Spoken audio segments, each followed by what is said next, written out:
Thank you मला ह्या पॉडकास्टवरती बोलल्याबद्दल. तर आम्हाला असं कळालं की मी दारू पिऊन गोंधळ घातलाय. काय म्हणता? रात्री दारू नाही, मी दारू पीत नाही. मी बिलकुल दारू पीत नाही. मी फक्त चकना खातो. तुम्हाला पाहिजे? नको सर. बरं, ठीक. हां, सुरू करा. मला असं कळालं की तुम्ही दारू पिऊन गोंधळ घातला काल. खरं का ही? कोण म्हणलं तुम्हाला मी दारू पितो म्हणून? नाही, चुकीची माहिती.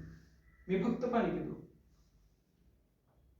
आणि चकना म्हणजे खारी मुरी, चिवडा, चकली, मिळालं तर शंकरपाळ्या, जिलेबी, जे काही खुसखुशीत लागल ते काही सगळं. ते खारी मोरी, चकली, चिवडा वगैरे ते खाल्ल्यानंतर असं तोंड असं कोरडं पडल्यासारखं वाटलं. म्हणून मग नाही का घशाला थोडी ओलसरपणा मिळावा म्हणून मग मी पाणी पिलं.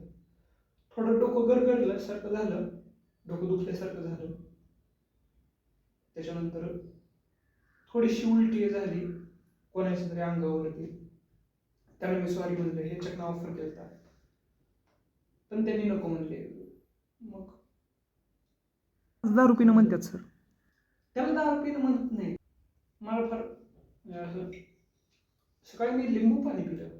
ते डोकं पाण्यामुळे ते गरगर करायचं ना डोकं. लिंबू पाणी पिलं तेव्हा शांत झालं डोकं. फक्त चूक काय झाली माहिती का? ते लिंबू चिरायचे राहून गेले. तशाला तसेच 3 लिंब टाकले.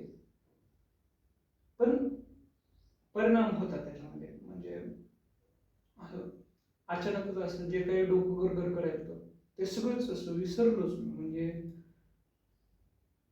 आता लिंबाचे ते बिया ज्या असतात त्या दातामध्ये अशा जाऊन बसल्या. तुमच्याकडे आहे काढी वगैरे काही असं